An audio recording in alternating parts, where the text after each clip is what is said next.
자, 오늘도 예배 오신 여러분들을 환영하고 축복합니다. 우리 스스로를 향해서 좀 같이 그렇게 좀 고백해 보겠습니다. 나는 행복한 사람입니다. 우리 옆에 분들하고 이야기하는 게 익숙해지셔서 예.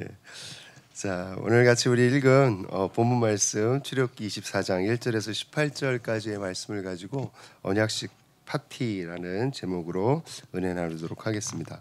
자, 우리가 계속해서 출애굽기 말씀을 보고 있습니다. 출애굽기와 함께하는 여행 중에 있습니다. 19장에서 24장의 내용은 이제 이스라엘 백성들이 시내산에서 도착해서 그 도착한 이스라엘 백성이 하나님께로부터 율법을 받는 내용이 있습니다. 율법은 우리가 아는 대표적인 십계명, 그리고 그에 따르는 율법의 세부적인 내용들이 이제 나오는데 우리가 십계명을 총론 그리고 그 나머지 내용들을 또 세부적인 내용들을 강론이다 그렇게 표현했었습니다. 지난주에 21장까지 우리가 보고 오늘은 이제 24장으로 넘어왔어요. 22장, 23장은 그 강론에 대한 그 이야기들인데 여러분들 집에서 한 번씩 꼭 읽어보시라고 제가 봄철 맞이 숙제로 내드리도록 하겠습니다. 그냥 읽어보면 여러분 무슨 내용인지 다 이해되는 내용이거든요. 자, 오늘 본문을 좀 간단하게 정리해 살펴보면 이렇습니다. 오늘 본문 24장은요. 출애굽기 19장에서부터 23장까지 하나님께 주셨던 그 말씀, 그 언약의 말씀을 근거로 이제 하나님과 이스라엘 백성이 공식적인 언약을 체결하고 공식적으로 너는 내 백성이 되고 나는 너의 하나님이 될 거야 라고 하는 거. 근데 이 형식이요 결혼식하고 똑같습니다. 결혼식 그리고 여러분 결혼식 끝나면 뒤에 항상 뭐가 있어요? 피로연이 있죠. 축하 파티가 있죠. 너무 중요한 겁니다. 그러니까 이전에 다른 하나님이 어떤 뭐 말씀을 주시거나 이럴 때는요 그거에 따른 파티가 없어요. 근데 오늘 여러분 말씀을 가만히 보시면요 딱 그 결혼식하고 똑같습니다. 처음에 1절에서부터 2절까지 보면 이제 여러분 파티가 벌어지면 뭐 해야 돼요? 초대해야 되잖아요. 그죠? 다 초대해야 되잖아요. 주인공들이 와야 되고 주변에 있는 사람들 다 와야 되고 하나님의 그 초대가 있습니다. 그리고 그 다음에 뭐가 있어요? 결혼식, 본식이죠. 그게 뭐예요? 이제 서로 우리가 이제 부부가 됐다. 서로의 의무를 다하고 평생 지키겠다라고 하는 서약식, 언약식을 하는 거죠. 예식이. 그리고 나면 그 다음에 뭐가 있어요? 우리가 좋아하는 뷔페가 있죠. 그 얘기가 이제 8절부터 11절까지 있는 거예요. 그러니까 이 형식이요 시내산 앞에서 지금 하나님과 이스라엘 백성들이 결혼식을 맺는 것과 똑같습니다. 그래서 예전에 우리 그 앞에서 살펴볼 때 하나님이 이 이스라엘 백성들을 이렇게 회상하면서 뭐라고 하는 표현이 있었어요? 내가 이스라엘 백성 너희들 정말 이렇게 절절히 마음에 품는 그때가 있다 얘기하잖아요. 그렇죠? 청년 때의 인애와 신혼의 사랑. 여러분 기억하시죠? 왜 그렇게 얘기하겠어요? 지금 결혼식 하는 거예요. 결혼식. 그러니까 주님은 이 광야의 때를 뭐로 기억하고 계신 거예요? 너와 나의 신혼의 때. 신혼의 때. 자, 막상 결혼해서 봤더니 아니 이 남자가 결혼만 하면 나한테 100평짜리 아파트 막 이런 거 해줄 줄 알았더니 아니야. 평수가 내가 원하는 것보다 작아. 그 여자가 뭐예요? 막 불평하기 시작하는 거죠. 여러분 이스라엘 백성들이 그거랑 똑같은 거예요. 지금 결혼식 했는데 하나님 우리를 출애굽해갖고 자기 백성 삼아 주셨다고 얘기하면서 막 결혼식 막 필요까지 했는데 광야 힘들어. 어려운 일들도 있어. 내가 먹고 싶은 건 날마다 못 먹어. 이거는 남편 자체를 그 인격을 사랑하는 거예요? 아니면 그 조건을 보는 거예요? 그건 거죠. 이스라엘 백성들은 하나님이 이스라엘 백성들에게 했던 것처럼 너만 있으면 돼. 나와 너 사이에는 다른 거 없었으면 좋겠어 라고 이야기하는데 이스라엘 백성들은 너가 내 앞에 다른 걸 갖고 왔으면 좋겠어 이걸 보고 있는 거예요. 여러분 우리의 신앙은 어떻습니까? 때로는 하나님 믿죠? 하나님 좋아요. 주님 좋아요. 근데 뭐 갖고 오셨어요? 때로 우리가 그럴 때가 있습니다. 그러니까 사실 오늘 이 장면은요 출애굽기에서 보면요 꽃이라고 할 수 있는 겁니다. 이스라엘 백성이 하나님과 시내산에서 언약식을 거행하는 장면. 보통 여러분 결혼식 할 때 보면 우리가 인생을 살아가면서 이 결혼식 때 이 결혼식의 그 딱 포인트가 이 꽃과 같이 화려함, 뭐 이런 거 얘기하잖아요. 가장 아름다운 신부의 때, 가장 멋진 신랑의 때. 뭐 다 결혼해 보신 분들은 경험하시겠지만 그 결혼식 끝나고 나서 신혼여행 갔다 오고 나서 보면 분명히 예식장에서 봤던 그분이 어디 가셨지? 가장 아름다운 때. 예. 그런데요, 이 결혼식에 더 중요한 의미가 있죠. 여러분 그 의미가 뭘까요? 이 언약할 때 이제 평생 서로가 서로를 향해서 사랑하고 책임지겠다고 하는 것을 서약하는 거에 있는 거죠. 예. 그래서 우리가 막 그런 얘기에 이제 주례할 때 하잖아요. 기쁠 때나 슬플 때나 건강할 때나 뭐 약할 때나 평안할 때나 어려울 때나 뭐가 뭐 되도록 팥뿌리가 돼요. 일단 무조건 팥뿌리부터 시작하면 예, 검은 머리가 팥뿌리 될 때까지 예, 하겠다고 약속하는 거잖아요. 서약하는 거잖아요. 바로 그 결혼식이. 예. 끝까지 사랑하고 뭐 하겠다고요? 책임지겠다고. 그러니까 여러분 저는 이건 극히 개인적인 소견입니다.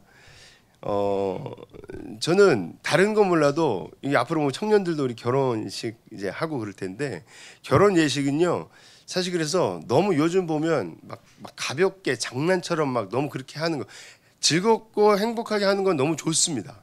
그런데 그 안에 진짜 그런 중요한 의미를 담고 있는 건 너무 중요한 거예요. 너무 막 그냥 결혼식을 애들 장난하듯이 막 이렇게 해버리면 그런 넘어갈게요. 네.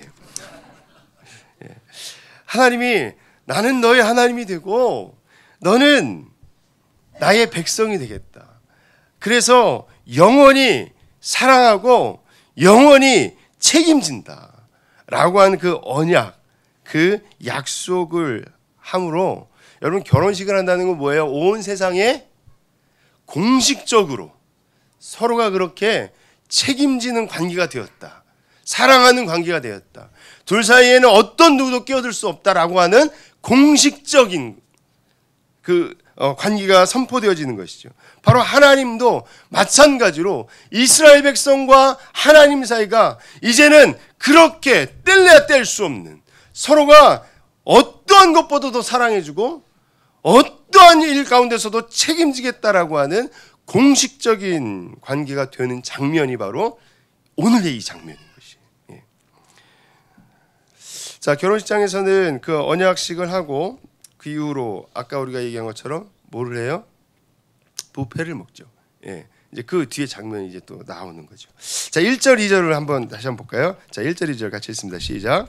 또 나봇에게 이르시되 너는 아론과 나답과 아비후와 이스라엘 장로 70명과 함께 여호와께로 올라와 멀리서 경배하고 너 모세만 여호와께 가까이 나아오고 그들은 가까이 나아오지 말며 백성은 너와 함께 올라오지 말지니라. 아멘. 사람들을 초대하고 있습니다. 특별히 하나님께서 언약 체결을 위해서 이스라엘 백성들의 또한 대표들을 먼저 부르시는 장면이 있어요. 하나님께서 모세 그리고 아론, 나답, 아비후 그리고 이스라엘의 장로 70명을 시내산으로 올라오게 하십니다. 여기서 우리는 아주 중요한 복음의 진리를 여러분 발견합니다. 그것은요, 하나님과 우리 인간과의 관계, 하나님과 우리 인간과의 만남은요, 하나님께서 먼저 우리를 부르심으로 시작됐다는 것이에요. 하나님은 먼저 모세를 부르시고 아론과 나답과 아비후와 그리고 이스라엘의 70명의 장로들을 함께 올라와서 먼저 경배하게 하십니다. 그리고 모세만 가까이 나오고 그들은 나머지 멀리 있게, 백성들은 접근하지 못하도록 얘기하시죠. 여러분, 이 모든 말씀이 가지고 있는 의미는 우리 인간은요, 우리 인간의 자신의 의지로 하나님 앞에 절대로 나아갈 수 없는 존재라는 것을 이야기하고 있어요. 로마서에서 이야기하는 것처럼 모든 사람이 죄를 범하였기 때문에 하나님의 영광의 임재 앞에 설 수 없습니다. 로마서 3장 23절에 보면 우리 같이 한번 읽어볼까요? 시작. 모든 사람이 죄를 범하였음에 하나님의 영광에 이르지 못하더니. 어떤 사람이요? 모든 사람이, 한 명도 제외 없이, 한 명도 예외 없이 모든 사람은 다 죄 가운데 있는 존재라고 하는 인간의 현존을 이야기하고 있는 것이지. 로마서의 이 말씀 그대로인 것입니다. 하나님이 우리를 용납하시고 받아주셨기 때문에 우리가 하나님 앞에 나아가 하나님을 만날 수 있는 것입니다. 오늘 우리가 하나님과 언약을 맺고 하나님의 자녀가 될 수 있는 이유가 바로 여기 있는 것이에요. 하나님이 시작하셔야 가능한 만남이라는 것입니다.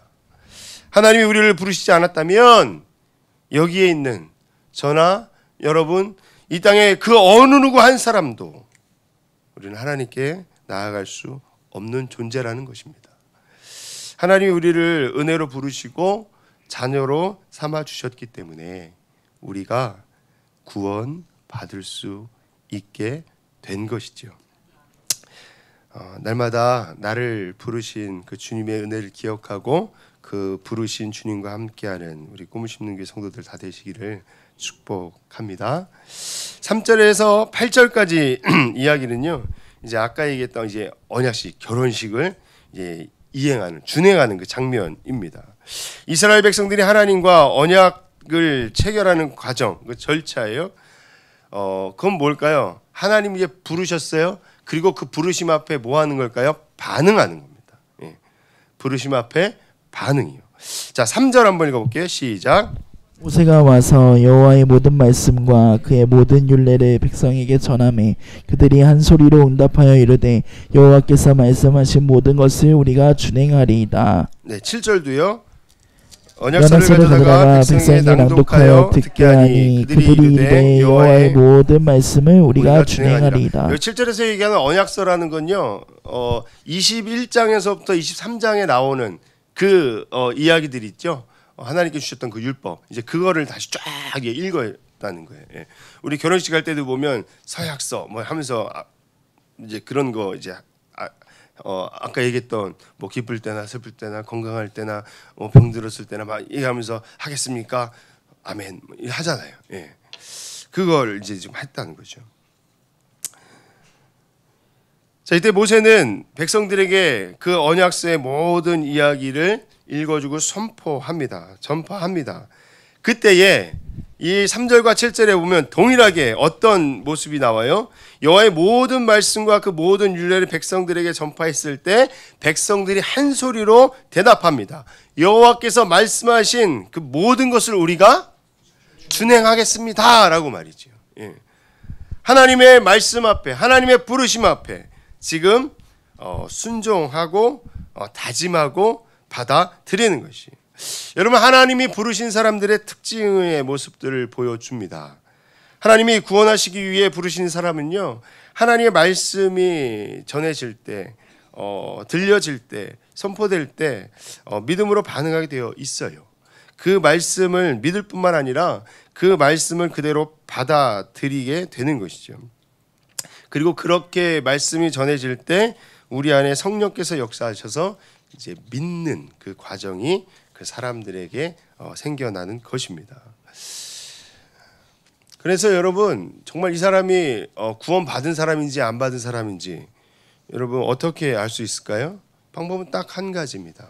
복음이 전해질 때 그 말씀을 받아들이면, 믿음으로 받아들이면 그 사람은 구원받는 사람인 것이에요. 그냥 내가 교회에 와서 앉아 있기 때문에 구원받는 사람이 절대 아닙니다. 절대 아닙니다. 여러분 사실 그렇기 때문에 우리가 복음을 전해야 하는 그 이유가 여기에 있는 거예요. 복음은 사실 누가 뭐 믿고 안 믿고 그 사람 믿게 하고 안 믿고 안 믿게 하고 이건 사실 우리의 몫이 아닙니다. 우리의 몫은 뭐예요? 우리 아까 집사님 기도하실 때 그런 것처럼 때를 얻든지 못 얻든지 복음을 전하는 게 우리의 몫이지 그것이 생명으로 열매 맺도록 결정하시는 것은 누구예요? 하나님 몫이라고요. 사도행전 13장 48절에 보면 이렇게 이야기해요. 이방인들이 듣고 기뻐하여 하나님의 말씀을 찬송하며 잘 들어보세요. 영생을 주시기로 작정된 자는 누구요? 영생을 누가 줄까요? 하나님 주시는 거예요. 영생을 주시기로 작정된 자는 다 믿더라 이렇게 말씀하고 있습니다. 영생을 주시기로 작정된 자는 다 믿더라. 바로 하나님이 부르신 사람을 찾아서 참된 생명의 길을 가르치고 복음을 이야기할 때 영생을 얻는 그 복음을 전하는 그리고 하나님이 예정하신 그때가 되어진 사람들은 그것을 믿어지는 그 역사는 하나님이 하신다는 거죠. 그렇기 때문에 여러분 우리가 그런 얘기 많이 하잖아요. 전도하는 게 어려워요. 우리가 사람들에게 다가가고 그 사람들에게 복음을 이야기하고 이런 것들이 훈련되지 않아서 익숙하지 않아서 때로 어려울 수 있습니다. 그런데 사실 전도에는요 실패가 절대 없습니다. 실패가 절대 없습니다. 왜요? 열매 맺게 하는 건 내가 아니거든요. 우리가 하는 건 전도라는 게 뭐예요? 말 그대로 그 복음의 길, 그걸 우리가 생명의 길, 그걸 우리가 전하는 게 전도예요. 교회 내가 꼭 우리 꿈을 심는 게 데려오지 못했기 때문에 내가 전도 실패했다? 여러분 그게 아니라는 겁니다. 좀 야박하게 얘기하면 믿든지 안 믿든지 그건 우리 상관없습니다. 그건 내 책임 아닙니다. 우리는 복음을 전하는 그 파수꾼의 역할을 감당할 뿐인 거죠. 그렇기 때문에 때로는 이렇게 신앙생활 하면서 나는 왜 이렇게 전도를 못하나 그래서 낙심하는 분들이 사실 있어요. 여러분 낙심할 이유가 전혀 없습니다. 누군가에게 여러분 예수 그리스도를 이야기하셨다면 여러분 너무 멋지게 전도자의 사명들을 잘 감당하고 계신 거거든요. 자, 4절에서 6절 그리고 8절의 내용은 이렇습니다. 자, 이제 모세가 산 아래에 제단을 쌓고 이스라엘 12지파대로 12기둥을 세웁니다. 그리고 이스라엘 자손의 청년들을 보내서 여호와께 서로 번제와 화목제를 드리게 해요. 뭐를 드렸다고요? 번제와 화목제요. 번제 화목제. 그 뒤에 모세가 그 피를 가지고 절반은 양푼에 담아서 제단에 뿌립니다. 그리고 나머지 반은 백성들에게 또 뿌립니다. 이 모든 과정은요 우리에게 무엇을 상징하고 보여주냐면 어린 양 예수 그리스도의 피가 필요함을 이야기하고 있어요. 인간은 우리 아까 로마서 8장에서 본 것처럼 모두가 죄인이기 때문에 하나님 앞에 그냥 그대로는 나아갈 수가 없습니다. 아무리 하나님의 부르심의 말씀을 들었어도 인간이 그냥 곧바로 하나님께 나갈 수 없다는 것이. 우리 인간에게는요 어린 양 예수의 피를 통해 죄 해결받는 그 절차가 반드시 필요하다는 것이죠. 여기 나오는 어린 양의 피는 예수 그리스도의 보혈을 상징하는 것이에요. 모든 인간은 예수님이 흘리신 그 보혈의 능력으로만 그 예수 그리스도의 보혈로만 죄의 문제를 해결할 수 있고 그래야만 우리가 하나님 앞으로 나아갈 수 있기 때문입니다. 예수님의 보혈로 죄 문제를 해결하지 못한 사람은요 아무리 내가 몸은 예배 자리에 앉아 있다 할지라도 하나님과 상관없을 수도 있다는 것입니다. 절대 하나님을 만날 수도 없고 하나님이 주시는 그 구원을 선물로 받을 수도 없게 되는 것이죠. 자, 그러면 예수님의 보혈로 죄 문제를 해결하려면 그럼 어떻게 해야 되는 걸까? 우리는 너무나도 잘 알고 있죠. 바로 나를 위해 죽으시고 그분이 죽으신 거로 끝나는 것이 아니라 다시 부활하시고 그 부활하신 그 예수님을 나의 구주로, 나의 무엇으로요?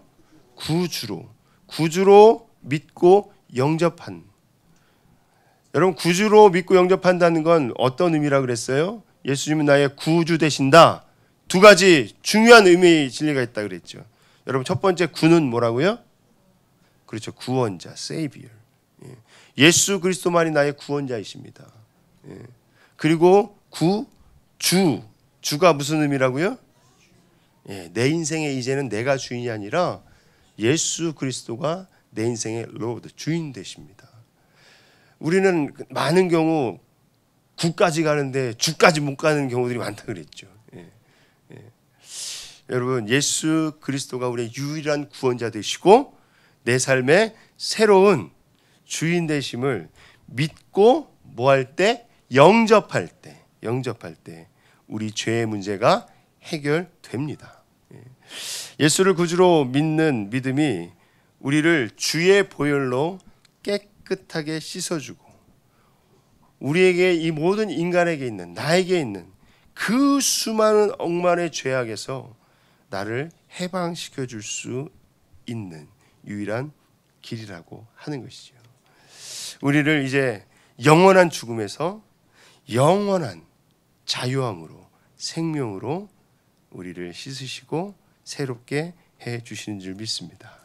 자, 그래서 뭐예요? 하나님의 부르심이 있고 그 말씀을 듣고 믿는 믿음이 생겼다면 반드시 예수가 나를 위해 죽으시고 부활하시고 나의 구주가 되심을 믿고 영접해야 한다는 것이죠. 그래서 여러분, 이렇게 전도할 때, 복음을 전할 때 이 이야기들을 전하고 나서 확인해 보는 거죠. 이것이 믿어지십니까? 그럼 보통은 친절한 전도자들은 이제 뭐도 해줘요? 영접기도 같이 해주잖아요. 같이 한번 따라해 보시죠. 그러면서 주님, 저는 무지하게 나쁜 놈 죄인이었습니다. 나를 위해 이 땅에 오신 예수 그리스도를 그 십자가로 인해서 나의 모든 죄가 값이 치러졌음을 내가 믿습니다. 그리고 그분은 십자가에서 죽으신 것뿐만 아니라 다시 살아나셔서 나에게 영원한 생명을 약속해 주셔서 믿습니다. 이제 그 주님을, 그 예수님을 나의 구원자와 나의 주인으로 내가 믿고 영접합니다. 예수님의 이름으로 기도드립니다. 아멘. 끝. 영접기도. 아, 그거였어? 적을 걸.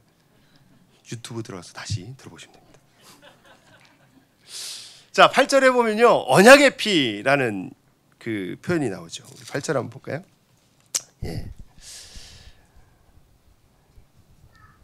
자, 8절 다시 한번 읽어보겠습니다. 시작. 모세가 그 피를 가지고 백성에게 뿌리며 이르되 이는 여호와께서 이 모든 말씀에 대하여 너희와 세우신 언약의 피니라. 아멘.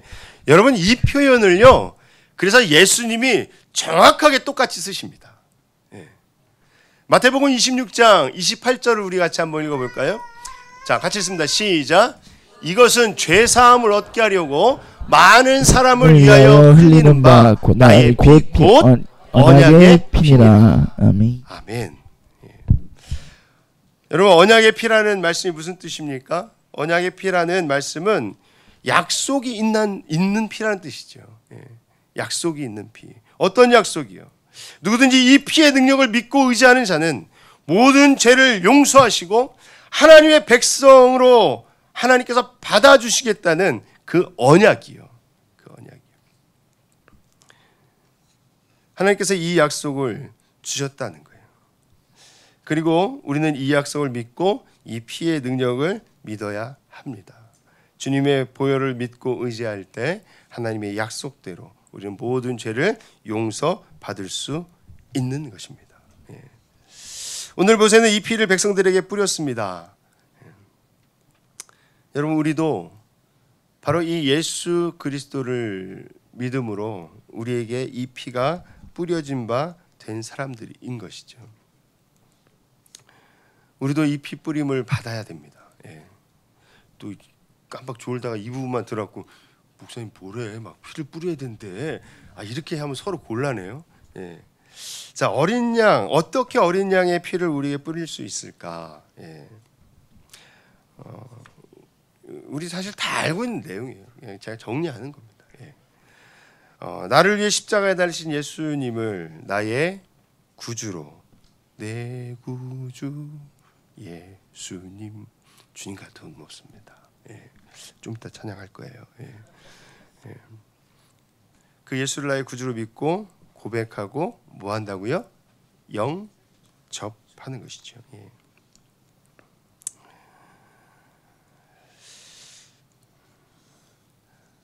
우리뿐만 아니라 바로 이 복음을 전함으로 또 하나님이 애타게 찾으시는 그 누군가가 하나님의 백성, 하나님의 자녀로 회복되는 그 일들을 우리 삶 가운데 날마다 그 복음 전하는 일들로 살아가는 저와 여러분들 되시기를 소망하고 축복합니다.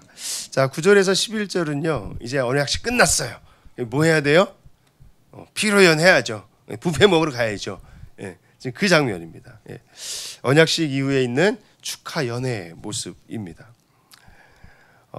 하나님께서 부르신 그 리더들이 시내산에 올라가서 하나님을 만나고 언약을 체결하고 축하하는 내용입니다. 자, 근데 여기는 여러분 이 내용에 보면요, 참 특이한 게 있어요. 자, 10절을 한번 읽어볼까요? 11절 읽어볼까요? 시작. 하나님이 이스라엘 자손들의 존귀한 자들에게 손이 되지 아니하셨고 그들은 하나님을 뵙고 먹고 마셨더라. 그들에게 손을 대지 않았다는 얘기는 뭘까요? 하나님이 죽이지 않으셨다는 얘기예요. 뭐 갑자기 뭔 얘기지? 지금 하나님 부르신 그 장로들과 제사장이 지금 뭐 했다는 거예요? 하나님을 뭐 했대요? 뵙고 하나님을 보고 눈으로 하나님 봤다는 거예요. 하나님을 뵙고 그 앞에서 함께 먹었다는 거죠. 여러분, 우리 그런 얘기 많이 들었잖아요. 사람이 하나님을, 구약 시대의 개념은 어때요? 하나님을 보면 다 죽는 거예요. 그래서 성경에 곳곳에 보면 내가 하나님을 배웠으니 막 내가 죽었다 막 그러면서 막 그냥 막 두려워하는 그런 모습들이 막 종종 나오잖아요. 여러분, 맞아요. 출애굽기 33장 20절에 보면 그렇게 나오거든요. 또 이르시되 내가 내 얼굴을 보지 못하리니 나를 보고 살 자가 없음이라, 그런 얘기가 있어요. 근데 지금 여기 9절에서 11절의 이야기는요, 하나님이 이스라엘 백성들의 그 지도자들을 하나님을 보며 그 앞에서 함께 연회 잔치상에 앉아 있는데 그들을 치지 않으셨다, 죽이지 않으셨다라고 이야기하고 있습니다. 여러분, 이것이 바로 지금 뭐를 지난 후에요? 언약식을 지난 후잖아요. 우리로 얘기하면 뭐예요? 예수 그리스도의 말씀을 듣고 그것을 내가 믿음으로 반응해서 그 예수 그리스도를 믿음으로 내가 영접한 이유잖아요. 그랬더니 어떻게 돼요? 하나님을 배워도 죽지 않는 특별한 은총을 지금 이들이 받은 거죠. 예수 그리스도가 십자가에서 달려 죽으시는 그 순간에 벌어졌던 기이한 현상들을 우리는 성경을 통해서 알 수 있습니다. 그 중에 한 가지 어떤 것이 있었어요? 성전의 휘장이 위에서부터 아래로 나뉘어졌잖아요. 갈라졌잖아요. 이제는 우리가 예수 그리스도로 인하여서 오늘날 있는 저와 여러분 누구나 다 하나님께 나아가 그분의 음성을 들으며 그분의 얼굴을 배우며 그분과 함께 할 수 있는 특별한 은총 가운데 있는 자들이 되었음을 선포하는 것입니다. 자, 그리고 이제 12절에서 18절까지에 보면 이 언약을 체결하고 축하연을 마친 이후에 이제 모세가 하나님의 부르심을 받고 시내산으로 올라가서 이제 40일 동안 머무는 그런 장면이 나옵니다. 자, 18절 같이 읽어보겠습니다. 자, 17절 18절 아니다. 18절만 읽죠. 시작. 모세는 구름 속으로 들어가서 산 위에 올랐으며 모세가 40야를 있느니라. 자, 여러분 이 장면을 보면 좀 어때요? 요즘 영화들이 이 방법을 많이 갖다 쓰는 것 같아. 예. 뭔가 한참 막 중요한 에피소드가 막 이렇게 있었어요. 그래서 다 그게 끝났어. 끝난 것 같기도 하고 뭔가 좀 있을 것 같기도 하는데 갑자기 이렇게 주인공이 어디를 가. 그러고 나면 꼭 뭐가 나와요? 시즌 2 나오잖아. 지금 딱 그 장면 같아. 예. 시내산 그쪽에 이제 딱 모세는 구름 속으로 들어가서 점점 쫙 구름 속으로 멀어져 가는 거죠. 시내산으로 쫙 올라갔어요. 예. 여러분 그 시내산에 올라가서 이제 뭐 했습니까? 하나님께서 이야기하셨던 그 십계명을 친히 하나님이 돌판에다가 바바바바박 하나님의 손으로 새겨서 모세의 품에 딱 안겨주시죠. 예. 그것뿐만 아니라 거기서 머무르면서 이제 우리 지금 이거 뭐 한 거예요? 이 언약식이 뭐라고요? 무슨 모습이라고요? 결혼식이요, 결혼식이요. 여러분 일단 무지하게 사랑하는 사람이 있으면 결혼식만 하면 다 됐죠. 응?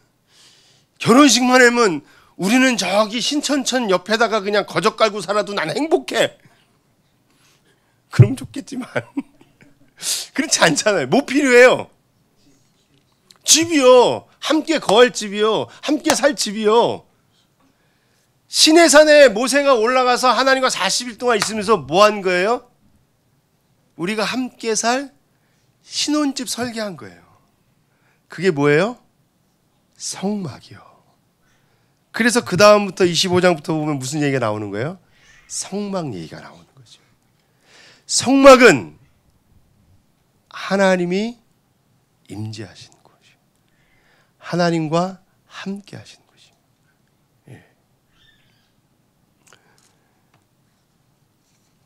그래서 다음 주부터는 성막 얘기가 시작됩니다. 기대하시라. 저도 구름 속으로 올라갑니다. 이름 꼭 무슨 사이비 같다. 예, 말씀을 정리하겠습니다. 예. 하나님은 이스라엘 백성을 내가 책임지겠다고 공식적으로 선언하는 그 결혼식을 거행하십니다. 여러분 이때 70명의 장로들을 부르세요. 근데 이 70이라는 숫자가 의미 있는 숫자입니다. 단순히 오늘 이 말씀에 있는 그대로를 보면서 우리가 이거 이스라엘 백성하고만 그 체결한 그런 언약 아니야? 이렇게 생각하는 게 바로 누구의 생각이에요? 유대인들의 생각이에요. 자기네만 뭐 구원받겠다. 근데 이 70인의 장로들을 불렀다는 것은 여러분 이 70이라는 숫자는요 성경에서 보통 모든 민족을 상징하는 숫자입니다. 예. 창세기에 나온 노아 홍수 뒤에요 족보가 또 나오거든요. 그 족보에 보면 몇 명이 나오냐면 70명이 나옵니다. 요셉에 의해서 여러분 이렇게 애굽으로 인도되어 구원받은 그 야곱의 가족들이 몇 명이라고 성경은 얘기하고 있어요? 70명이요. 예. 누가복음 10장에 보면 예수님께서 둘씩 짝지어갖고 온 열방 이제 세상으로 전도하도록 파송하는 그 사람들의 모습이 나옵니다. 몇 명이요? 70명이요. 예. 오늘 본문에서 나오는 70명을 부르시고 하나님을 보고 먹고 마시며 그 언약식을 체결한 것, 저는 그것이 하나님의 마음이라고 생각해요. 누구라도 능히 셀 수 없는 수많은 사람들이 어린 양 예수 그리스도의 피로 정결케 되어져 흰옷을 입고 우리가 이 땅에서 사는 모든 삶을 주님 우리를 승리케 하셔서 감사합니다. 또 내가 그렇게 승리함으로 주님 앞에 있습니다. 요한계시록 7장에 있는 천상 예배의 모습이잖아요. 모든 열방이 모든 민족이 구원받기를 원하시는 주님의 부르심. 우리는 이미도 그 부르심 앞에 나가 있는 이들인 줄 믿습니다. 요한계시록 3장 20절에 보면 볼지어다 내가 문 밖에 서서 두드리노니 누구든지 내 음성을 듣고 문을 열면 내가 그에게로 들어가 그와 더불어 먹고 그는 나와 더불어 먹으리라 말씀하고 계세요. 여러분, 주님은 이미도 늘 우리와 함께하며 함께 우리 인생에 그 언약식 예수 그리스도로 인해서 너희가 했으니 나와 즐기는 그 파티가 너의 삶이 되기 원한다 말씀하시는 주님이신 줄 믿습니다.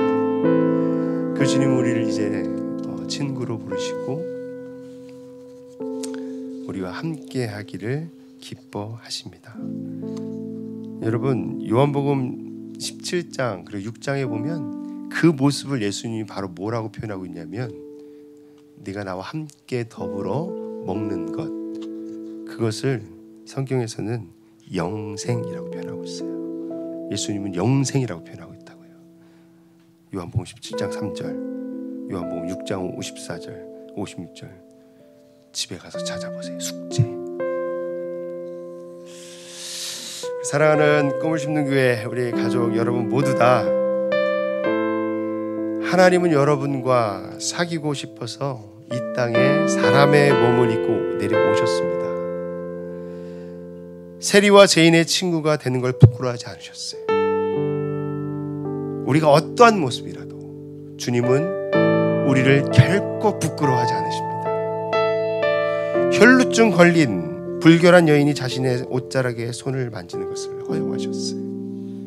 때론 우리 스스로가 하나님 내 이런 마음 가지고 이런 생각 가지고 이런 지난 삶을 가지고 에이 내가 하나님 앞에 간다는 것 자체가 내가 못된 놈이지 스스로 그렇게 생각할 때도 있어요. 아니요, 주님은 우리를 언제나 환영하셨습니다. 바리새인과 세리의 집에서 때로는 주님은 먹고 자주 파티를 하셨어요. 때로는 우리 안에 어느샌가 바리새인과 같은 그런 모습들, 세리와 같이 세상 가운데 나를 흥정한 그런 모습들, 그런데 주님은 개의치 않으시고 우리를 웰컴 하고 계십니다. 그런 우리를 위해서 자신을 내어주셨죠. 우리도 그 주님이 하신 것처럼 끝까지 그 주님을 사랑하고 그 주님과 함께 동행하며 그 크신 은혜를 찬양하는 날마다의 우리의 삶이 되기를 소망하고 축복합니다.